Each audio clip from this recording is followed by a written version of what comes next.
স্বাগত আজকের বাংলাদেশে, আপনাদের সঙ্গে আছি আমি অনিমেষ কর। দেশে প্রায় বন্ধ হচ্ছে সিনেমা হল। চলচ্চিত্র শিল্প নিয়ে প্রশ্ন অনেকেরই। নির্মাতা, ব্যবসায়ী এবং বোদ্ধাগণ বলছেন নানা সমাধানের কথা। এসব নিয়েই আজকের আলোচনা হল থেকে সিনেপ্লেক্স। কথা বলতে স্টুডিওতে আছেন ঢাকা বিশ্ববিদ্যালয়ের টেলিভিশন, ফিল্ম অ্যান্ড ফটোগ্রাফি বিভাগের প্রতিষ্ঠাতা চেয়ারম্যান অধ্যাপক ডক্টর শফিউল আলম ভূঁইয়া, আছেন বাংলাদেশ চলচ্চিত্র প্রদর্শক সমিতির উপদেষ্টা মিয়া মোহাম্মদ আলাউদ্দিন এবং শ্যামলী সিনেপ্লেক্সের অন্যতম কর্ণধার মোহাম্মদ আব্দুল বারী হাসান। আপনাদের তিনজনকে স্বাগত জানাচ্ছি আমাদের এই আয়োজনে।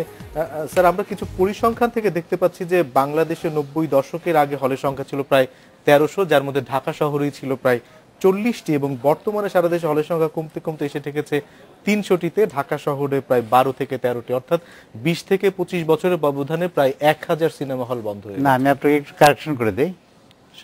বন্ধ হওয়ার আগ পর্যন্ত 44 cinema hall in Dhaka city, বর্তমানে 27 ইন ঢাকা সিটি। আচ্ছা, প্রায় পরিসংখ্যানটি এরকমই। কিন্তু এই যে বন্ধ হয়ে যাচ্ছে সিনেমা হল, নানা কারণ আমরা জানতে পারছি। আপনার কি মনে হচ্ছে বন্ধ হয়ে যাওয়ার মূল কারণগুলি কি? না, বন্ধ হয়ে যাওয়ার মূল কারণ তো বেশ কয়েকটি।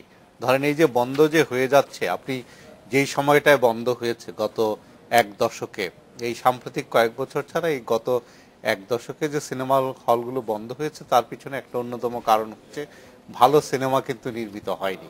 কারণ আমাদের চলচ্চিত্রের এই আমি 4-5 বছর আগের কথা বলছি, ধরেন গত 15 বছর ধরে একটা যে ধারা চলে আসছিল, যে অশ্লীলতা, ভায়োলেন্স, এই বিষয়গুলো, যে দর্শকের রুচির কথা মাথায় রেখে সিনেমা তৈরি করার পরিবর্তে আমরা ধরেন বলিউডকে নকল করেছি, বা আমরা ধরেন এই যে তামিল ফিল্মকে নকল করে মেইন স্ট্রিমের ফিল্ম নির্মাণ করার চেষ্টা করেছি। তো যার ফলে যেটা হয়েছে যে দর্শক চলচ্চিত্র থেকে মুখ ফিরিয়ে নিয়েছে। কিন্তু পাশাপাশি আরও যে জিনিসটি হয়েছে সেটি হলো যে এর মধ্যে আমাদের ঘরে কিন্তু কেবল টেলিভিশনের মাধ্যমে অনেক ধরনের বিনোদনের আবার বিভিন্ন দেশের ভালো চলচ্চিত্রগুলো কিন্তু আমাদের কাছে চলে এসেছে। যে এই যে দুটার যে সমন্বয়, যে ফিল্ম না থাকা এবং পাশাপাশি ফিল্মের নামে অশ্লীলতা, ভায়োলেন্স, এই বিষয়গুলো চলে আসা, এবং আমাদের বিকল্প বিনোদনের মাধ্যমে আমাদের ঘরে চলে আসা। তো এই তিনটি বিষয়। তারপরে ধরেন আপনি যদি সিনেমা হলগুলোর পরিবেশের কথা চিন্তা করেন, যে ইভেন আমি যদি ঢাকা বিশ্ববিদ্যালয়ের পাশে বলাকা সিনেমা হল, মানে ঢাকা শহরের ভালো সিনেমা হলগুলোর একটা, কিন্তু সেখানেও যখন ধরেন আমাদের ছেলেমেয়েরা ফিল্ম দেখতে যায়, অর্ধেক চলচ্চিত্র দেখার পরে এয়ার কন্ডিশন বন্ধ হয়ে যায়, বন্ধ করে দেওয়া হয় বা হয়ে যায়, তারপরে গরম। তো এই যে দর্শক যখন হলে যাবে, হলে গেলে তো তার একটা পরিবেশ আপনাকে দিতে হবে, সেই পরিবেশটা না থাকে। এরকম অনেকগুলো কারণ আমরা চিহ্নিত করতে পারি এই সিনেমা হল বন্ধের পিছনে। আবার আরেকটা জিনিস হচ্ছে যে ধরেন যে কেউ কেউ হয়তো এই সিনেমা হলকে একেবারে পুরো ব্যবসায়িক মনোভাব থেকে দেখার চেষ্টা করেছেন, যারা সিনেমা হল অনেক ক্ষেত্রে বন্ধ করেছেন। আবার অনেকে ব্যবসার পাশাপাশি একটা সাংস্কৃতিক মন নিয়ে এসেছেন, যে চলচ্চিত্রটা শুধু ব্যবসা না, চলচ্চিত্রের প্রতি ভালোবাসা, এবং ভালোবাসার পাশাপাশি সেই চলচ্চিত্রে কন্ট্রিবিউট করার কথা মাথায় রেখে চলচ্চিত্রে এসেছেন। তারা কিন্তু এখনো বন্ধ করেননি। যাদের এটাই ছিল একমাত্র ব্যবসা, সিনেমা হল না চলার কারণে, এই যে সিনেমা হলে দর্শক যায় না, তাদেরকে দিনের পর দিন লস গুনতে হয়। তো সেইটা থেকে বেরিয়ে আসার জন্য তারা সিনেমা হল বন্ধ করেছেন। পাশাপাশি দেখা যাচ্ছে যে অন্য কিছু করলে অনেক বেশি লাভজনক হয়, যেমন ধরেন শপিং কমপ্লেক্স করলে অনেক বেশি লাভজনক হয়, বা হাউজিং করলে অনেক বেশি লাভজনক হয়। কারণ বাংলাদেশ কিন্তু এই যে সাম্প্রতিক সময়ে একটা বিরাট পরিবর্তনের মধ্য দিয়ে যাচ্ছে। সেই পরিবর্তনটা কি আপনি দেখেন, মানুষের অর্থনৈতিক অবস্থার কিন্তু আগের চাইতে অনেক বেশি উন্নতি হয়েছে, অন্তত একটা শ্রেণীর মানুষের। সেইটার উদাহরণ যদি আপনি আমার কাছে চান, ধরেন আপনি কোনো ছুটির দিনে, এই যে হলিডে যখন হয় 2-3 দিনের একটা ছুটিতে, আপনি কক্সবাজারে যদি যেতে চান, আপনি টিকিট পাবেন না, ওইখানে হোটেলে আপনি বুকিং পাবেন না।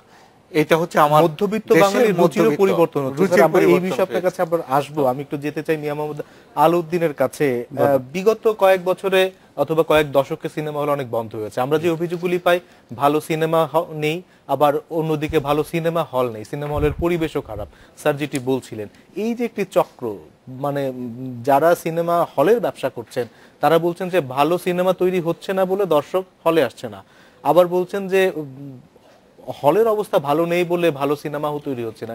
এই যে একটা চক্রের মধ্যে পড়ে গেছে, থেকে উত্তরণের উপায় কি? জিনিসটা স্যার যেটা বলছে এটার সাথে তো আমি প্রায় দ্বিমত করব না। এই জন্য যে সিনেমা ব্যবসা যারা করে তারা কিন্তু যে যেখানকারই হোক না কেন সে এলাকার প্রভাবশালী, সম্পদশালী এবং সাংস্কৃতিক মোনা, এই তিনটা ধারায় যিনি নিবেদিত সেই চলচ্চিত্র ব্যবসার সাথে জড়িত আছে আমি বিশ্বাস করি। এবং সমস্ত বাংলাদেশের সিনেমা হলের প্রেক্ষাপটে কিন্তু তাই বলে। আর যেটা সিনেমা হল কমে গেছে, সিনেমা হল কিন্তু ভাঙা শুরু হয়েছে 1995 সালে, সেটা সরকার কর্তৃক প্রথম গুলিস্তান এবং নাজ, যেটা বাংলাদেশের সমাবর্তন করতো, ঢাকা শহরের সমাবর্তন করতো কিন্তু গুলিস্তান এবং নাজ। আজকে গুলিস্তান নাজের ধারাবাহিকতায় কিন্তু 1988 সালে যে সিনেমা হলটা পূর্ণিমা সিনেমা হলটা উদ্বোধন হয়েছিল বিশ্বাসঘাতক ছবি দিয়ে, এই যে মিন্টুর বিশ্বাসঘাতক একটা ছবি দিয়ে উদ্বোধন হয়েছিল। এবং সেই ছবিটাও প্রেমেও প্রেমী ছবি, তার শেষ ছবি। গত 30শে মার্চ এই সিনেমা হলটি বন্ধ হয়ে গেছে এবং সেখানে 20 তলা একটি শপিং কমপ্লেক্স হবে, যেখানে কোনো সিনে কমপ্লেক্স বন্য কিছু থাকবে না। পত্রিকান্তর দেখেছি 20 তলা উনি ইয়ে করবে। তবে আমি বিশ্বাস করি উনার আরও 3টা সিনেমা হল কিন্তু বিদ্যমান, গীত, সঙ্গীত এবং সম্রাট বলে একটা সিনেমা হল আছে যেটা এখন বন্ধ, কিন্তু গীত সঙ্গীত কিন্তু চলছে। ব্যবসা তো আমাদের নাই, কিন্তু তারপরে কিন্তু ব্যবসা আছে। কীরকমভাবে? যেমন এখন আপনি যদি গন্তে যান, রানিং সিনেমা হল বাংলাদেশে 254 থেকে 60 হবে। আর ঈদে কিন্তু সেখানে 350 থেকে 400 সিনেমা হল আমরা রানিং পাই। কারণ হলো সিনেমা হলগুলো বন্ধ থাকে, 2টা ঈদে এবং বৈশাখে এই ব্যবসাটা করার চেষ্টা করে। যার কারণে গত ঈদ 2 ঈদে মনে করেন আপনার যেটা শিকারি এবং বাদশা দুর্দান্ত ব্যবসা করেছে। আমি বিশ্বাস করি প্রত্যেকটা প্রদর্শক যারা সিনেমা হলটা এই ছবি দুটো চালিয়েছে তারা 1 বছরের ব্যবসা একবারে করে নিয়েছে। এবং আমি বিশ্বাস করি এইরকম ছবি যদি বছরে 6টাও হয় তাহলে কিন্তু সিনেমা হল বন্ধ হওয়ার কোনো কারণ। অর্থাৎ আপনি বলতে চাইছেন যে ভালো ছবি হলে দর্শক এখনো হলে আসে? হ্যাঁ, হলে আছে। এর প্রমাণ তো সম্প্রতি আয়নাবাজি একটা গেল, এবং সবচেয়ে সম্প্রতি ইদানিংকালে যেটা চলছে 1.5 তারিখে, টাইটেলটা যাই হোক না কেন কিন্তু ফিল্মেটিক টাইটেল আমি মনে করি না এটা, কিন্তু তারপরে কিন্তু এটা দর্শক সমাদৃত। আব্দুল বারী হাসান, আপনার কাছে একটু যেতে চাই যে সিনেমা হলগুলির জায়গা কি সিনে কমপ্লেক্স দিয়ে পূরণ করা সম্ভব? জি, আমার মনে হয় সিনেপ্লেক্সের মাধ্যমে আমরা দেখেছি। আমাদের কিন্তু সিনেমা হল ছিল প্রায়, এটা 1976 সনে আমরা শুরু করেছিলাম। তো পরে আমরা আমাদের মানে মনের একটা ইয়ে থেকে যে না, আমাদের যখন আমরা একটা মার্কেট করছি, ইভেন কমার্শিয়াল বিল্ডিং, আমাদের ওটা ছিল না শুধু যে না ব্যবসা ভালো হতে হবে, আমাদের মনের খোরাকের থেকে যে না আমরা চলুক না চলুক আমরা সিনেপ্লেক্স করব। তো ইনশাল্লাহ মহান আল্লাহ তাআলার রহমতে আমরা এটা থেকে ভালো সাড়া পেয়েছি। এবং আমি আরেকটা জিনিস দেখেছি যে আমি ছোটবেলা 20 বছর আগে যখন আমি স্কুলে পড়তাম, আমি তখন দেখতাম আমাদের দেশের স্বর্ণযুগ যখন ছিল সিনেমা, বাংলা সিনেমা, তখন যে ফ্যামিলিরা ছবি দেখতে আসতো, তো সেই তখন দর্শক আমি দেখেছি অনেক আমাদের এই সিনেপ্লেক্স হওয়ার জন্য। এটাতে প্রমাণ করে যে দর্শক ইভেন দাদা দাদি সহ তাদের নাতি নাতনি সহ মধ্যবিত্ত ফ্যামিলির, তারা ভালো এয়ার কন্ডিশন পরিষ্কার সিনেমা হলে ভালো ঝকঝকে ছবি দেখা এবং ভালো সাউন্ডের জন্য তারা একটু বেশি টাকা দিয়েও কিন্তু এখন মানুষের আয়ও বেড়েছে এটাতে। কিন্তু তারা আমি 20 বছর আগে যে দেখেছি ওইরকম 20 বছর পরে অনেক দর্শক এসেছে। আমি জিজ্ঞাসা করেছি আপনি কতদিন পরে ছবি দেখতে আসলেন, মানে আমি প্রায় 20 বছর পরে আবার আসলাম, কেন? ভালো একটা সিনেমা এবং ভালো ছবি দেখতে। তো দর্শক কিন্তু আসতে চায়। তো আমরা কেন যারা নতুন বিল্ডিং বানাচ্ছে ভেঙে, তারা কিন্তু মানে একটা মার্কেটের সাথে সিনেপ্লেক্স রাখতে পারে, এটা কিন্তু আমি মনে করি তাদের লস হবে না। কারণ আজকাল দর্শক যানজটের জন্য কিন্তু দর্শক কিন্তু একটা জায়গা থেকে সব চায়, এক জায়গায় যাবে, মার্কেটিং করবে। সিনে কমপ্লেক্স এখন লাভজনক, আমরা যতটুকু জানি। শ্যামলী সিনে কমপ্লেক্স কি লাভজনক? শ্যামলী সিনে কমপ্লেক্স লাভজনক এখনো হয়নি, মাত্র হয়তো 2 বছর শুরু হয়েছে। তো আমাদের একটা প্রবলেম আছে, আমি একটু আগে আলাপ করছিলাম ভাইয়ের সাথে, টিচার স্যারের সাথে, আমাদের প্রোডাক্টের অভাব। আমাদের বাংলা সিনেমা প্রতি বছর আগে আমরা যখন দেখতাম অনেক রিলিজ হতো, বাট এখন রিলিজ হচ্ছে কিন্তু আমি মনে করি যে আমাদের ভালো ভালো 6-7টা পরিচালক যদি আমাদের প্রতি বছর 5টা-6টা ছবিও দেন, আমাদের কিন্তু প্রয়োজন নাই আমাদের সিনেপ্লেক্স আমরা বাঁচিয়ে রাখতে পারবো এবং আমরা লাভের মুখ দেখব। আমি আসবো আপনার কাছে। মিয়া মোহাম্মদ আলাউদ্দিন, আপনার কাছে একটু জানতে চাই, আমি যেই প্রশ্নটা ওনাকে করেছিলাম, সিনেপ্লেক্স দিয়ে কি সিনেমা হলের জায়গাটা পূরণ করা সম্ভব কিনা? ওটা সম্প্রতি সারা পৃথিবীতে কিন্তু এর ধারণাটা এগিয়ে আসছে। কিন্তু আমি বিশ্বাস করি সিনেমা হলের অল্টারনেট সিনেপ্লেক্স হতে পারে না, কারণ আমাদের দেশ এখন মধ্যবিত্ত অবস্থায় আছে। আপনার গত বছর যেটা হাসান বলছিলেন যে ছবি, গত বছর ৬২টা ছবি মুক্তি পেয়েছিল, এই বছর এই পর্যন্ত মনে করেন এই সপ্তাহ পর্যন্ত ২২টা ছবি মুক্তি পেয়েছে। এই পর্যন্ত এই ২২টা ছবির মধ্যে কিন্তু কোনো প্রযোজকই বলতে পারে না যে আমি লাভের মুখ দেখেছি, এবং কোনো প্রদর্শকও বলতে পারবে না যে আমি লাভের মুখ দেখছি। কারণ হচ্ছে প্রোডাক্ট নেই, সত্যি কথা প্রোডাক্ট, মানে ভালো সিনেমা নেই। হ্যাঁ, ভালো সিনেমা নেই।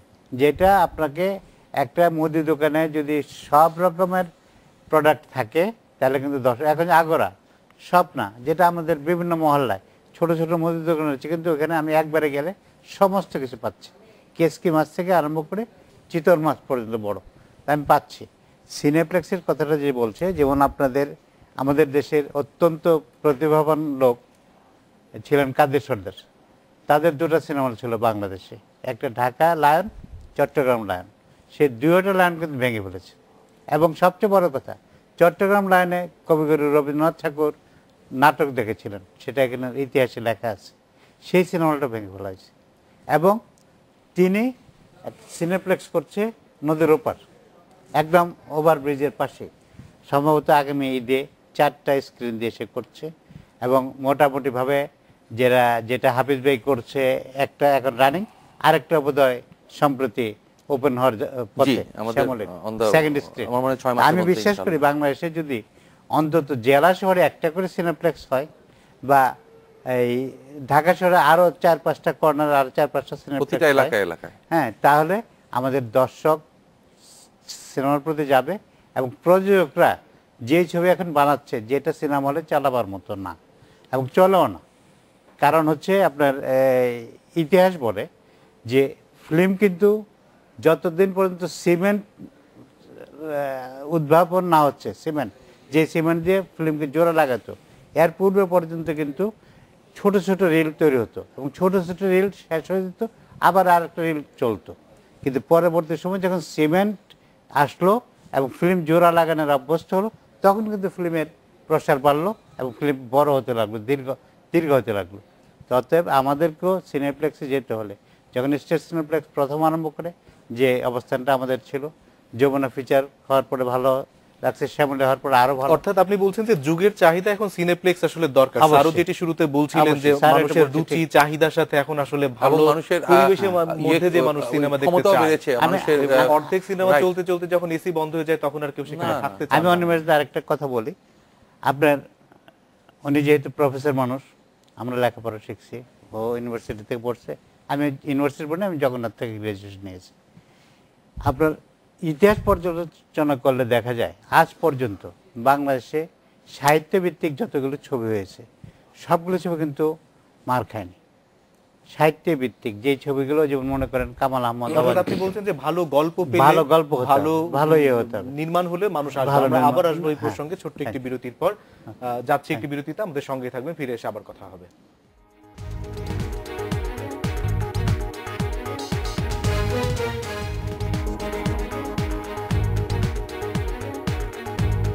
বিরতির পর ফিরে এলাম। আজকের বাংলাদেশে আমাদের সঙ্গে অতিথিরা আছেন।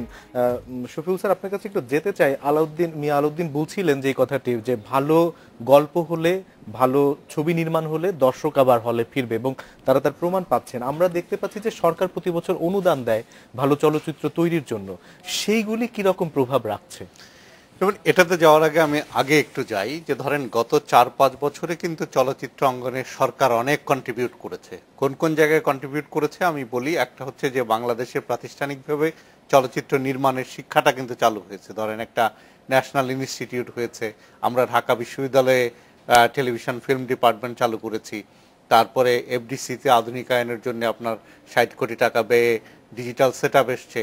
তারপরে আপনার আরো যদি বলি আমরা, যে আপনার এই যে অনুদানের টাকা, এই যে আপনি যেটা নিয়ে প্রশ্ন করেছেন, যে অনুদানের টাকা আগে 30 লক্ষ 35 লক্ষ টাকা পর্যন্ত ছিল, এখন 60 লক্ষ টাকা পর্যন্ত চলচ্চিত্র নির্মাণের জন্য দেওয়া হচ্ছে। তো এখন এটার পাশাপাশি এই যে অনুদানের টাকাটা যারা নিচ্ছেন, যে অনেকেই ভালো সিনেমা বানাচ্ছেন, আবার অনেকেই হয়তো কোনো রকম একটা দায়সারা সিনেমা বানাচ্ছেন। তো সেক্ষেত্রে আগে তো এটার কোনো বালাই ছিল না, অনেকে অনুদানের টাকা নিয়ে চলচ্চিত্র নির্মাণ করেননি। সাম্প্রতিককালে কিন্তু এই জায়গাটায় সরকার একটু কঠোর হয়েছে, যে তথ্য মন্ত্রণালয় বিভিন্ন জনের বিরুদ্ধে কিন্তু মামলা করছে এটার জন্য। এখন মামলা করলে টাকাটা ফেরত পাওয়া যাচ্ছে হয়তো কোনো কোনো ক্ষেত্রে, কিন্তু ছবি নির্মিত হচ্ছে না। তো কিন্তু সাম্প্রতিককালে কয়েকটি ভালো ছবি নির্মিত হয়েছে এই অনুদানের টাকায়। তবে যেই জিনিসটা করা দরকার, অনুদানের পাশাপাশি ধরেন চলচ্চিত্র নির্মাণের জন্য অনুদান দেয়া হচ্ছে, পাশাপাশি বোধহয় প্রণোদনা ব্যবস্থাও চালু করা দরকার। ধরেন কমার্শিয়াল সেক্টরে যে বাণিজ্যিক ছবিগুলোর মধ্যে যেই ছবিগুলো ভালো করবে সেই ছবিগুলোকে প্রণোদনা দেওয়া, যে যারা ভালো করেছে তাদেরকে আর্থিকভাবে সহায়তা করে, এটি যদি চালু করা যায় তাহলে হয়তো যে বাণিজ্যিক ছবির জন্য এক ধরনের প্রণোদনা হবে। কারণ অনুদানের টাকা দেওয়ার সময় যে জিনিসটা ধরেন সরকারের বিবেচনায় আসে, যে বাংলাদেশের কৃষ্টি কালচার থেকে শুরু করে আপনার মুক্তিযুদ্ধ থেকে শুরু করে সমস্ত বিষয়ে মানুষের যে মনন তৈরি করার বিষয়টি, যে এইখানে ব্যবসা সফল ছবি তৈরির চাইতে মানুষের দৃষ্টিভঙ্গি তৈরি করা, মানুষের মনোজগতে আপনার বাংলাদেশ সম্পর্কে, বাংলাদেশের কৃষ্টি কালচার সম্পর্কে এক ধরনের পরিবর্তন আনয়নের কথা চিন্তা করেই কিন্তু অনুদানটা দেয়া হয়, যাতে বাংলাদেশের সাহিত্য সাংস্কৃতিক অঙ্গনে তারা কন্ট্রিবিউট করতে পারে। তো আলাউদ্দিন ভাই যেটা বলছিলেন, যে এই যে ভালো ছবি হলে, ভালো গল্প হলে এখনো কিন্তু মানুষ সিনেমা হলে যেতে চায়। এই যে সিনেপ্লেক্সগুলোতে মানুষ যায়, কেন যায়? কারণ হচ্ছে এখন কিন্তু এই যে বাংলাদেশের আর্থসামাজিক অবস্থার যে উন্নয়ন হয়েছে, এতে মানুষের ব্যস্ততা আগের চাইতে বেড়েছে। ধরেন আমার কথা যদি চিন্তা করেন, ইভেন ওনাদের কথা যদি চিন্তা করেন, আমার পক্ষে আলাদা করে সিনেমা হলে যাওয়া সম্ভব না। আমি হয়তো একদিন সপ্তাহে বা 15 দিনের শপিংয়ে যাই, আমি চাই যে আমার ওই শপিং মলে একটা সিনেমা হল থাকুক, এটা সিনেপ্লেক্স হোক বা যেটাই হোক, একটা আধুনিকায়নের ফলে সেটা আসলে হচ্ছে আমাদের আধুনিক মানের সিনেমা হল যেভাবে এগিয়ে যাচ্ছে, যে ক্ষেত্রে আমি ধরেন একটা কাজ করার পাশাপাশি সিনেমাটাও দেখতে পারি। তো এটা যারা করছে, সিনেপ্লেক্সে কিন্তু দর্শকের অভাব হচ্ছে না। কোনো ধরেন আয়নাবাজি, আমি যদি বলি যে একেবারে সিনেমাটিক দৃষ্টিকোণ থেকে বা তাত্ত্বিক বিচারে খুব ভালো ছবি, সেটা হয়তো আমি বলবো না, কিন্তু দর্শক প্রিয়তা পেয়েছে। কেন পেয়েছে? দর্শকের রুচিটা চিন্তা করে তারা সিনেমাটা তৈরি করেছে, দর্শক কানেক্ট করতে পেরেছে। যেমন এই যে আমি হাসান সাহেবের সাথে কথা বলছিলাম, যে এখন যদি আমি বেদের মেয়ে জ্যোৎস্নার মতো ছবি বানাই, এখন কিন্তু আর সেটা চলবে না, রূপবান এখন চলবে না। এখন আপনাকে এই যে নগরের মানুষের রুচির কথা চিন্তা করে ছবি তৈরি করতে হবে, তারা যাতে কানেক্ট করতে পারে। কারণ একটা ছবি মানুষ তখনই দেখতে যায় যদি সেই ছবির সাথে সে নিজেকে রিলেট করতে পারে। আর আরেকটা জিনিস এখানে গুরুত্বপূর্ণ, যে মার্কেটিংটা খুব ইম্পর্টেন্ট। ছবি যারা বানাচ্ছেন, ছবির সাথে সাথে মার্কেটিং, আয়নাবাজির মার্কেটিং ছিল দুর্দান্ত।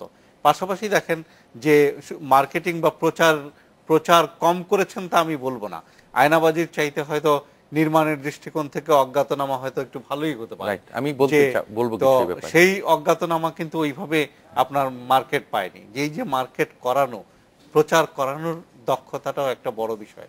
তো সামগ্রিক অর্থে আমি যেই জায়গাটায় আশাবাদী, এই যে ধরেন আমি যেটা দিয়ে শুরু করেছিলাম, যে 4-5 বছর আগে আমরা একাডেমিক শিক্ষাটা ফিল্মে শুরু করেছি, তো আমি কিন্তু এখনই দেখতে পাই আমার বিভাগে অনেক মেধাবী ছেলে মেয়ে আছে যারা চলচ্চিত্র নির্মাণ করতে চায়। তাদের জন্য যেটা দরকার, এই যে প্রোডাক্ট যদি বাড়াতে হয়, এই নির্মাতাদের পিছনে ইনভেস্ট করা। এই যে নতুন নতুন যে নির্মাতা যারা আসছে, তাদের নির্মাণের টাকাটা যদি ইনভেস্ট করে, হ্যাঁ প্রথম হয়তো লস হবে, বিজনেসে তো সবসময় লাভ হয় না। ভারতে সকল ছবি কিন্তু লাভ করে না, হলিউডেও সকল ছবি বিজনেস করে না, কিন্তু একটা ছবির বিজনেস দিয়ে আপনি 4টা ছবির ক্ষতি। আবার ভালো ছবি তৈরি হলেও যে সেটাই সব সময় আবার হিট হবে এরকম কোনো কথা নেই। ভালো ছবি মিয়ামত আলাউদ্দিন আপনার কাছে যেতে চাই, যে স্যার যে কথাগুলি বলছিলেন, ভালো অবকাঠামো তৈরি হলো, সিনেপ্লেক্সও তৈরি হলো, আপনি বলছিলেন যে ভালো গল্প দরকার সেইখানে। এখন রুচির প্রশ্নটি আসলে আপেক্ষিক, আমাদের বিভিন্ন রুচির মানুষই আছে। সব শ্রেণীর অডিয়েন্সকে কিভাবে সিনেমা হলে ফেরাবেন? বাংলাদেশের কিন্তু একদম 56 সাল থেকে মুখোশ থেকে এই পর্যন্ত আমি কিন্তু চলচ্চিত্র নিয়ে চিন্তা করি, ভালোবাসি বলে চিন্তা করি, এবং মোটামুটিভাবে চিন্তা ভাবনা করে যা পাই, রূপবান যে অবস্থানটা বাংলাদেশে তৈরি করেছিল, তারপরে কিন্তু সেই রূপবানের অবস্থান কিন্তু সেই ধরনের ছবি বাহারাম বাদশা আবার ওই অবস্থানে গেছিল। ঠিক তদ্রূপে কিন্তু বেদের মেয়ে জ্যোৎস্না 90 সালে করছে। একমাত্র আয়নাবাজি এবং মন পড়া ছাড়া অন্য স্টাইলের ছবি বলতে গেলে এই দুটো ছবিকে আমি বলবো, এই দুটো ছবি আলাদা মাপে আলাদাভাবে তৈরি হয়েছে, যেটাতে চলচ্চিত্রের কোনো শিল্পী ছিল না। আয়নাবাজি এবং মন পড়াতে চঞ্চল দুইটা ছবির নায়ক, এর আগে কিন্তু চঞ্চল কোনো ছবিতে অভিনয় করেনি। আর অন্যান্য ছবিতে কিন্তু ছবির শিল্পীরা আছে, মানে প্রতিষ্ঠিতরা ছিল। হ্যাঁ, প্রতিষ্ঠিত শিল্পীরা আছে। আপনাকে আমাদের যে অবস্থানটা ছিল, আগে আমরা 3টা বেনিফিট পেতাম একটা ছবি রিলিজ। আমি কিন্তু প্রযোজকও, আমি পরিবেশকও, আমি প্রদর্শকও, অতএব 3 জনের ব্যথা আমি বুঝি। একজন প্রযোজক পরিবেশক তার ছবিটাকে প্রচার করার জন্য যে অবস্থাটা, সেটা কিন্তু এখন আমাদের দেশে নাই বলতেই চলে। আগে ইত্তেফাক করলে কেউ 1 পৃষ্ঠা পর্যন্ত বিজ্ঞাপন দিত যে শুক্রবারে চলবে, পরের শুক্রবারে এই হলে চলবে, এরপর আগামী মাসে এই ছবি মুক্তি পাবে। প্রতি বছর প্রতিনিয়ত সিনেমা পত্রিকা ছিল বাংলাদেশে 4-5টা, চিত্রালী, সিনেমা, চলন্তিকা, ঝিনুক, বিভিন্ন সিনেমা পত্রিকা ছিল যেগুলো এগুলোর প্রচার করত। আর ব্যবসায়ী হিসাবে 3টা বেনিফিট পেত একটা প্রদর্শক, একটা প্রযোজক। কীরকমভাবে? রিলিজ ডে বেনিফিট বলে একটা ব্যাপার আছে। শুক্রবারে যে ছবিটা রিলিজ হয় সেই ছবিটার একটা বেনিফিট অবশ্যই আছে। স্যাটারডে হাফ হলিডে ছিল আমাদের, হাফ হলিডের একটা বেনিফিট আমরা পেতাম। সানডে টোটালি একটা হলিডে বেনিফিট পেতাম। কিন্তু এখন কিন্তু আমাদের একই দিন, সেই একদিনে রিলিজ এবং হলিডে বেনিফিট, সেটা হচ্ছে ফ্রাইডে। অতএব আমরা কিন্তু সংকুচিত হয়েছি অনেক দূর। বিজ্ঞাপন তো নাই, পত্রিকায় নাই, টেলিভিশনে নাই, কোথাও নেই। আপনি আজকের যে কোনো পত্রিকা খোলেন, আমার দেশে চলচ্চিত্রের না চলচ্চিত্র আছে, চলচ্চিত্রের খবর আছে। আপনার একমাত্র সংবাদ পত্রিকাটা ছাড়া অন্য যে কোনো আমাদের দেশের পত্রিকা খোলেন, দেখবেন যে শাহরুখ আছে, অমিতাভ আছে, অথবা অন্য কেউ আছে। কিন্তু আমার দেশের চলচ্চিত্রের মধ্যেও তো শিল্পী আছে। সেই শিল্পীদের কোনো মন গড়া কাহিনীও নেই, তাদের কোনো ঘটনাও নেই, তাদের কিচ্ছু নেই। থাকে যখন শাকিব খান আর অপু বিশ্বাসের মতো স্ক্যান্ডাল এটা হতেই পারে, কিন্তু কথা হচ্ছে একটা জাস্ট খালি একটু অ্যাড করে দিই, এখন কিন্তু প্রচারের জায়গাটাও পরিবর্তন আছে। আমি কথাটা বলতাম, সোশ্যাল মিডিয়া কিন্তু এখন বড় একটা মাধ্যম হয়েছে প্রচারের জন্য। আচ্ছা, আমি একটু অনেক কিছু শুনলাম, আমি অনেক পজিটিভ ওয়েতে চিন্তা করি। আপনারা শুনে খুশি হবেন যে আমাদের আরেকটা সিনেপ্লেক্স উইদিন 6 মান্থসে আমরা চালু করতে যাচ্ছি। আমরা চাচ্ছি যে আমাদের যে এখন সিনেপ্লেক্স আছে এটা একটু বড়, এটার মধ্যে আমাদের অলমোস্ট 300 আসন, এবং আমরা এখানে প্রোডাক্ট পাচ্ছি না বলে ইভেন আমরা বসুন্ধরা সমকক্ষ হলিউডের যে অথরাইজ যে আপনার সাউন্ড সিস্টেম এবং প্রজেক্টর সিস্টেম, ওটা আমরা নিয়ে এসেছি ইদানিং, মানে বেশি দিন হয়নি, এবং আমরা ইদানিং নিয়ে এসেছি। এবং এই জন্য আমরা একটা সিনেপ্লেক্স করছি, ওখানে আমরা বাংলা চালাবো এবং আমরা চিন্তা করেছি এখানে আমরা ইংরেজি চালাবো। যখন যেটা, কারণ ইংরেজি অলরেডি আমরা বসুন্ধরার সাথে আমাদের একটা হয়ে গেছে অলরেডি। কালকে আমাদের ফার্স্ট ইন দ্য ফিউরিয়াস 8 এটা রিলিজ করছি। আমরা গত সপ্তাহে রিলিজ করতে চাচ্ছিলাম, কিন্তু বাংলা ছবিকে আগে দিয়েছি বলে গত সপ্তাহে আমরা রিলিজ করতে পারিনি। সাধুবাদ জানাই। কিন্তু আপনাদের বিরুদ্ধে বড় অভিযোগ যেটি, আপনারা যেই টাকাটা লাগে 300 থেকে প্রায় 1000 টাকা সিনেপ্লেক্সে যেতে আমাদের ছবি দেখার সুযোগ হয়, এটি মধ্যবিত্তের আয়ত্তের একটু বাইরেই মনে হয়। দুজন মিলে যদি সিনেমা দেখতে যাই, আমাদের সিনেপ্লেক্সে কিন্তু আমরা বলতে পারি আমরা কিন্তু অনেক কম রেখেছি, যার জন্য দর্শক এটা খুশি, অনেকে আমাদের ধন্যবাদও জানিয়েছেন। আমরা বসুন্ধরা এবং যমুনার থেকে অনেক কম আমাদের প্রাইস, যার জন্য আমি একটু আগে বলেছিলাম যে মধ্যবিত্ত শ্রেণী আসছেন এবং অনেক মুরব্বীরা আমাদের সাধুবাদ জানিয়েছেন। এবং আমাদের যে এত সুন্দর চকচকে ঝকঝকে ছবি আর সাউন্ড সিস্টেম একবার যখন আমাদের এখানে আসে, আরো দর্শককে বলেন। আমি এটা কিন্তু আমার মনে হয় দর্শকই আমাদের বলেছেন। তো আমার মনে হয় ওই দিক থেকে আমরা চিন্তা করেছি যে আমরা কিন্তু বসুন্ধরা আর যমুনা থেকে অনেক কম রেখেছি। আপনি বলছেন যে মধ্যবিত্ত নাগালের মধ্যেই সবকিছু আছে আপনাদের, আপনার কি তাই মনে হয় স্যার? এখন উনি বলছেন যে দুইটার চাইতে কম, সেই কমটা কতটুকু? না, কিন্তু আমার কথা, আমাদের খরচ ওই রকম, কারণ আমাদের এসি আমাদের চালাতে হয়, আমরা বন্ধ করি না, এটা প্রমাণ পাবেন যদি আপনারা যান। ইভেন আমাদের পিকচার কোয়ালিটি, এগুলোর যে খরচ, ওইটার থেকে কিন্তু আমরা ওইটা মেনটেন করার জন্য আমরা যতটুকু পেরেছি, এর নিচে আমাদের এই শোটা করার আগে আমি কয়েকজনের সঙ্গে কথা বলেছি, তারা বলেছেন যে একটি সিনেমা দেখতে গেলে দুজন মিলেও যদি যায় 1000 টাকা তাদের খরচ হয়ে যায়। ওই একটা সিনেমা দেখতে গেলে হয়তো একটু পপকর্ন কিনে খাচ্ছে, অথবা সবকিছু মিলে টিলে প্রায় দুজন, সেটি মধ্যবিত্তের আয়ত্তের বাইরে বলে তারা মনে করছেন। এই কারণে আমি জিজ্ঞেস করেছিলাম যে সিনেপ্লেক্সকে সিনেমা হলের বিকল্প হতে পারে কিনা। না, এটা তো আমি প্রথমে বললাম যে বিকল্প হতে পারে না, কিন্তু বর্তমান পরিস্থিতি এটা প্রয়োজন। এখন আমাদের যে সিনেমা হলগুলি আছে সেগুলি যদি অবকাঠামোগত উন্নয়ন করে, আমি দেখতে পাচ্ছিলাম যে মুম্বাই ভিত্তিক একটি কোম্পানির সঙ্গে কিছু চুক্তিও হচ্ছে, বাংলাদেশে প্রায় 500 সিনেমা হলকে তারা। না, এগুলো টোটালি ফালতু কথা। কারণ আমি টোটালি দায়িত্বে ছিলাম গত 15 মার্চ পর্যন্ত এক্সিকিউটিভ সেক্রেটারি জেনারেল হিসেবে।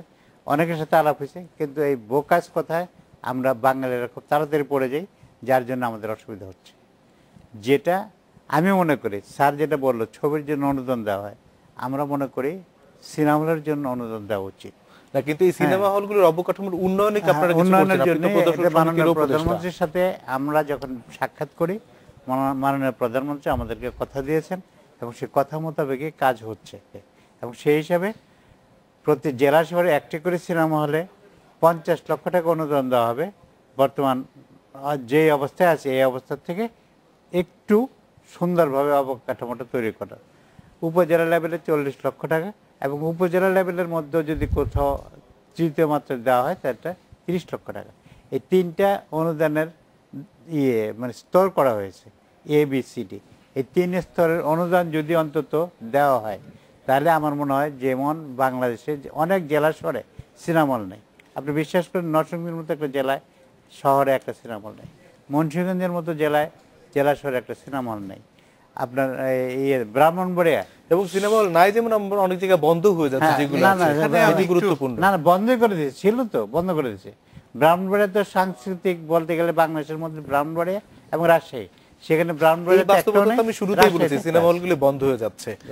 এখন ভাই যেটা বলছিলেন যে সিনেমা হলের জন্য অনুদান দিলে যেটা হয়, স্যার আমি আপনার কাছে সিনেমা আসবো হল তো বিরতির পরে আসছি। বিজনেসে অনুদান না প্রয়োজন, বিরতির পর আবার ফিরে আসছি আজকের বাংলাদেশে।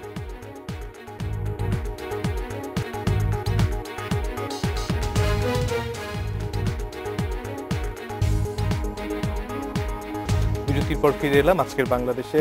শফিউল আলম ভূঁইয়ার কথা হচ্ছিল যে অনুদান নিয়ে আসলে পুঁজির বিষয়টি খুবই গুরুত্বপূর্ণ। এটি একটি চলচ্চিত্র নির্মাণ করতে যে পরিমাণ পুঁজি লাগে, সরকারিভাবে আপনি বলছিলেন যে 35 লাখ টাকা থেকে 60 লাখ টাকা করা হয়েছে, কিন্তু সেটিও আসলে ভালো মানের ছবি তৈরি করার জন্য যথেষ্ট কিনা এটি নিয়ে অনেক বিতর্ক আছে। যখন শত কোটি টাকার বাজেটেরও ছবি হচ্ছে বিশ্বব্যাপী, এবং আর্ট এবং কমার্সকে মেশানোর জায়গাটি খুবই গুরুত্বপূর্ণ। শিক্ষিত মধ্যবিত্ত এবং শ্রমজীবী নিম্নবিত্ত দুজনকে এক পাতে খাবার খাওয়ানো খুব জটিল ব্যাপার।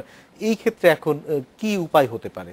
যেমন এই যে ধরেন সবাইকে আপনি এক পাতে খাওয়াতে চাচ্ছেন, এই কনসেপ্টটা পৃথিবীর কোথাও কিন্তু নাই। চলচ্চিত্র কিন্তু আপনি একটা দর্শক শ্রেণীর কথা চিন্তা করে বানাবেন, যে আপনি চিন্তা করবেন যতটা ম্যাক্সিমাম মানুষকে কভার করা যায়, কিন্তু একটা দর্শক শ্রেণী আপনার মাথায় থাকতে হবে। যেমন বাংলাদেশে এই যাবৎকালে যে চলচ্চিত্র নির্মাণ হয়েছে, ধরেন আমরা কিন্তু দর্শকের কথাটা মাথায় খুব বেশি রাখিনি, তো দর্শকের টেস্টের কথাটা মাথায় রেখে আপনাকে চলচ্চিত্রটা নির্মাণ করতে হবে যে আপনি কার জন্য, আপনার মূল দর্শককে, তারপরে যদি এডিশনাল কেউ আসে তাহলে হলো। তো সেইটা কখনো আপনি একেবারে সমাজের সবাইকে একটা ছবি দিয়ে আকর্ষণ করতে পারবেন না, একটা ছবির কাজ সেটা না কিন্তু। তো যার ফলে আপনি দর্শককে স্টাডি করেন, দর্শককে স্টাডি করে সিনেমাটা বানান। আমাদের সিনেমা নির্মাণের সমস্যাটা কোথায়? টাকা তো সমস্যা, প্রযুক্তিও সমস্যা, কিন্তু সবচেয়ে বড় সমস্যা কিন্তু এখানে যে আমার চিন্তাধারায় সমস্যা। আমি ভালো ছবি যে নির্মাণ করব সেই চিন্তাটাই তো আমার অনেক পরিচালকের, মেইন স্ট্রিমের অনেক পরিচালকের নাই। কেন নাই? কারণ আমি তো তামিল ছবি কপি করি, আমি তো ইন্ডিয়ান বোম্বের ছবি কপি করি, তো সেই কপি করতে করতে অভ্যাস খারাপ হয়ে গেছে অনেকেরই। আবার কেউ কেউ এই যে ধরেন এই যে নতুন ছবি যারা বানাচ্ছেন তাদের মধ্যে অনেকেই প্রতিভাবান, তাদেরকে যদি আপনি সহযোগিতা করেন তারা সিনেমা বানাবে। এই যে ইয়াং ছেলেমেয়েরা সিনেমা বানানোতে আসছে, ইউনিভার্সিটি থেকে আসছে, তাদেরকে যদি আপনি ইনভেস্ট করেন তারা ছবি বানাবে, তারা কিন্তু মানে গবেষণা নির্ভর ছবি বানাবে। তো এই যে যেটা আমি অনুদানের বিষয়ে যেই জায়গাটায় আলাউদ্দিন ভাইয়ের সাথে একটু দ্বিমত পোষণ করেছিলাম, এই যে ধরেন সিনেমা হল মালিকদেরকে অনুদান দেয়া, হ্যাঁ সরকার যদি মনে করে যে হ্যাঁ এই বিজনেসটাকে তোলার জন্য অনুদান দেওয়া দরকার দিতে পারে, কিন্তু আমার কাছে যেটা মনে হয় যে আবার নাই সরকারের পুরো টাকাটাই লস হয়ে যায় অনুদানের টাকা। বরং এখানে যেহেতু সরকার শিল্প ঘোষণা করেছে চলচ্চিত্রকে, সেক্ষেত্রে স্বল্প সুদে বা ইভেন বিনা সুদে ঋণ দিতে পারে কিনা। কারণ আপনি যখন ঋণটা নেবেন, অনুদান নিয়ে আপনি অন্য খাতে খরচ করে ফেললেন, সেটা সরকার নিয়ন্ত্রণ করবে কিভাবে? নজরদারি আসলে করতে হবে, নজরদারি তো করতে পারবে না সরকার। কিন্তু যদি আপনি ঋণ নেন, আপনার কিন্তু একটা দায়বদ্ধতা থাকবে যে আমি ঋণ নিয়েছি, ঋণটা শোধ করতে হবে আমাকে, শোধ না করলে নানা ধরনের সমস্যা হবে। সেই ঋণের শর্তগুলো অবশ্য সহজ হতে হবে, শর্ত অবশ্যই সহজ করতে হবে, কারণ এখানে তো সরকারকে প্রফিটের কথা চিন্তা করা যাবে না, ব্যাংকগুলো প্রফিটের কথা চিন্তা করতে পারবে না। যে শিল্পটাকে যদি বাঁচিয়ে রাখতে হয় তাহলে স্বল্প সুদে ইভেন বিনা সুদে ঋণ দেয়া, যাতে শিল্পটা নিজের পায়ে দাঁড়াতে পারে। যেমন এখানে আসার জায়গা কিন্তু আমি দেখতে পাই সাম্প্রতিককালে বাংলাদেশের চলচ্চিত্র নিয়ে যে পড়াশোনা হচ্ছে, যে কথাবার্তা হচ্ছে, যে আলাপ আলোচনা হচ্ছে তাতে আমার মনে হয় যে আমি কিন্তু এখনই কিছু কিছু লক্ষণ দেখতে পাই যে বাংলাদেশের চলচ্চিত্র কিন্তু ঘুরে দাঁড়াচ্ছে এবং আমার ধারণা আগামী 5-7 বছর 10 বছরের মধ্যে আমাদের চলচ্চিত্র আবার ঘুরে দাঁড়াবে। এবং আপনি যদি পৃথিবীর চলচ্চিত্রের ইতিহাস দেখেন, ইভেন হলিউডের ইতিহাস যদি আপনি দেখেন, হলিউডের চলচ্চিত্রও কিন্তু নানা সময়ে নানা সংকটের মধ্য দিয়ে গেছে, সব সময় কিন্তু একরকম ছিল। আমাদেরও তো অনেক সংকট কাটিয়ে উঠেছে, যেমন অশ্লীলতার সেই সংকটটি আমরা কাটিয়ে উঠেছি। মিয়া মোহাম্মদ আলাউদ্দিন, আপনার কাছে জানতে চাই যে একজন নতুন নির্মাতা যদি একটি ছবি তৈরি করে, সেটি প্রদর্শনের জন্য তার অনেক কাঠখড় পোড়াতে হয়, তার জন্য এখন কতটুকু সহজ? কারণ আমরা বিভিন্ন সময় জানি যে ওইখানে একটি চক্র কাজ করে, যে চক্রের বিরুদ্ধে অনেক অভিযোগও পাই যে প্রদর্শন করতে চাইলেই একটি ছবি সব সিনেমা হলে প্রদর্শন করতে তারা পারে না। একজন প্রযোজকের প্রথম চিন্তা থাকে যে একটা ছবি যদি আমি রিলিজ করি, আমাকে মধুমতি পেতে হবে, বলাকা পেতে হবে, শ্যামলী পেতে হবে, সিনেপ্লেক্স দুইটা যদি সম্ভব হয় ভালো। কারণ অনেক প্রযোজক সিনেপ্লেক্স যেতে চায় না, দুটা কারণ। একটা কারণ হচ্ছে যে কিছুক্ষণ আগে আপনি যেটা বলছেন যে আমি একটা ছবি দেখতে গেলে আমার দুজনের 1000 টাকা খরচ হয়, সেই আনুপাতিকটা চিন্তা করে অনেকে হয়তো সেদিকে যায় না। কিন্তু একটা প্রোডাকশন যদি তাকে পুরোপুরিভাবে সারা বাংলাদেশে প্রদর্শন করা না যায়, তাহলে তার অর্থ ফেরত দেওয়ার কোনো কারণ থাকে না। আর যে কথাটা বললেন চক্র, এই চক্রটা সারা পৃথিবীর সমস্ত ব্যবসাতে আছে। বই যেটা আমরা পড়ি, সেই বই ব্যবসার মধ্যে কিন্তু কমিশন 20% আছে, 50% আছে, ইভেন 60% কমিশন দেওয়া বই বিক্রি হয়। এটা স্যার ভালো বলতে পারবে। অতএব এই কমিশন ভিত্তিক ব্যবসা প্রত্যেক জায়গায় আছে। তা সেখানে চক্র যেটা বলেন, সেই চক্রের কোনো ইয়ে হবে না। যদি আপনি ইদানিংকালে মনে করেন সাকিব, বুবলি অথবা আয়নাবাজির প্রডিউসারে যদি আরেকটা ছবি বানায় নিয়ে আসে, সে কিন্তু চক্রের পাল্লায় পড়বে না।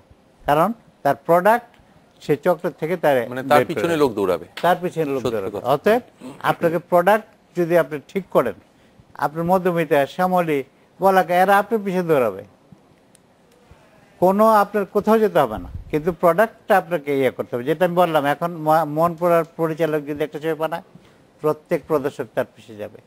যদি অমিতাভ রাজা একটা ছবি বানায়, তার পিছিয়ে প্রত্যেক প্রদর্শক যাবে। হয়তো তার প্রোডাক্ট ভালো হলে খুবই ভালো, না হলে সেটা তার ভাগ্য খারাপ, কিন্তু প্রোডাক্ট দৌড়াবে, প্রোডাক্টের পিছনে প্রদর্শক দৌড়াবে। অতএব চক্রের কোনো কারবার। আব্দুল বারী হাসান, আপনার কি মনে হয়? জি হ্যাঁ, ওনার কথা আমি একমত। আরেকটা কথা আমি মনে করি যে আমাদের এখানে সিনেপ্লেক্স বাড়ানোর জন্য কতগুলি, আমার অভিজ্ঞতা থেকে মনে করি যে সরকার আমাদের এইভাবে একটু সহযোগিতা করা উচিত যে আমাদের যেমন যে প্রজেক্টরটা আমরা ইম্পোর্ট করি অনেক দামি, এটা ট্যাক্স আমাদের ছাড় দেওয়া উচিত। আমাদের এয়ার কন্ডিশনের ট্যাক্স ছাড় দেওয়া উচিত। তারপরে আমাদের সবকিছু যা যা আছে একটা সিনেপ্লেক্স বানানোর, তাইলে কিন্তু যারা একটা বিল্ডিং ভেঙে করছে তার কিন্তু আশা জাগবে যে না ঠিক আছে, আমার খরচ এখানে কম হবে, আমি একটু করি। আমার মনে হয় হ্যাঁ, ইলেকট্রিসিটি অবশ্যই, এগুলো দিয়ে আমাদের কিন্তু সরকার অন্তত 5 বছরের জন্য করে দেখ, দর্শক আনার জন্য সুযোগ করে দেখ, এটা আমার মনে হয় তাহলে অনেকে আগ্রহী হবেন। এবং আমি মনে করি যে আরেকটা ব্যাপার যে আমাদের বারবার বলছি যে আমাদের যে এইরকম যদি পরিচালক, যে আয়নাবাজির মতো পরিচালক, অমিতাভ রেজা, তারপরে ফারুক, ইনফ্যাক্ট পিঁপড়াবিদ্যার, যে তারপরে এইরকম যে আমাদের 5-6 জন পরিচালকও যদি বছরে একটা করে ছবি করেন বা 2টা করে, আমাদের কিন্তু হিন্দি ছবির কোনো প্রয়োজন নাই। কারণ এটাতে আমি প্রমাণ পেয়েছি, আমরা মধ্যবিত্ত দর্শক থেকে নিয়ে নিচু ক্লাস এবং একটা সব ধরনের দর্শকই এনজয় করে। আরেকটা আমি আলম ভাই টিচার স্যারের সাথে আমি একমত যে ওখানে আমি একটা যুক্ত করি যে কেন আমাদের এরকম হবে যে শুধু আর্ট ফিল্মের জন্য অনুদান, কেন আমরা কি একটা বাণিজ্যিক ছবি কিন্তু যেখানে নাকি সুস্থ ধারা, বিষয়টা হচ্ছে অনুদান দিয়ে আসলে কোনো একটি শিল্প টিকে থাকতে পারে না। শিল্পকে নিজের জায়গাটি তৈরি করতে হবে। আমরা এই বিষয়টি নিয়ে আবার কথা বলবো আরেকটি বিরতির পর। আজকের বাংলাদেশে যাচ্ছে আরো একটি বিরতিতে, ফিরে আসছি খুব শিগগিরই।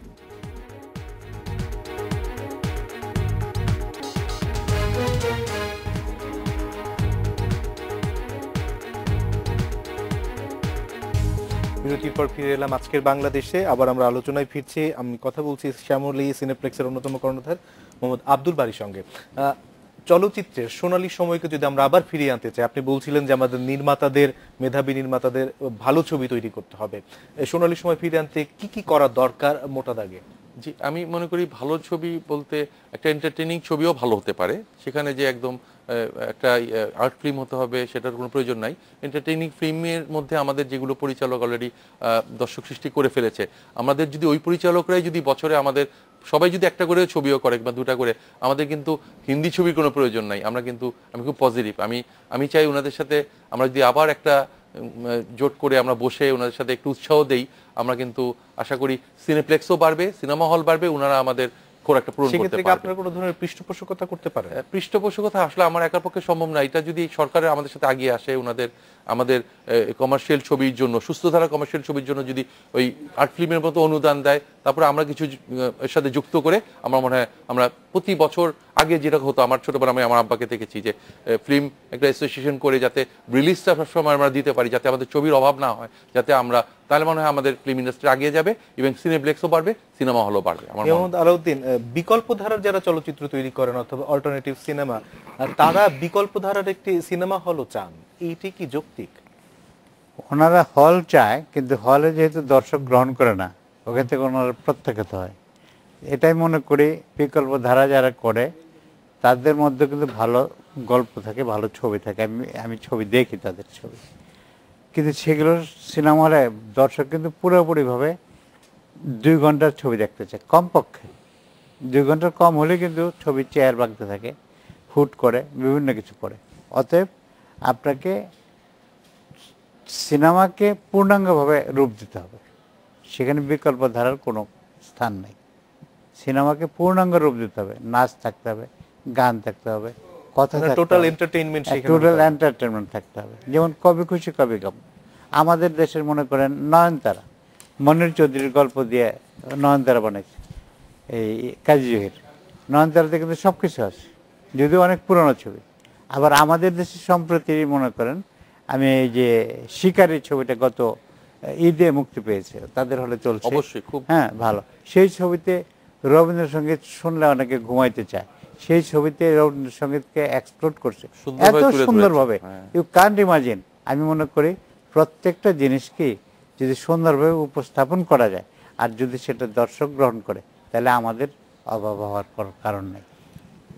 স্যার, আপনার কাছে সব শেষে আসতে চাই যে আমরা অনেক, আপনি বলছিলেন শুরু থেকে সরকারের অনেক উদ্যোগ আছে, সরকার এফডিসিতে বিনিয়োগ করেছে, চলচ্চিত্রেও বিনিয়োগ করছে, এখন সোনালী দিন ফিরে আনতে আপনার আর কি কি সুপারিশ আছে?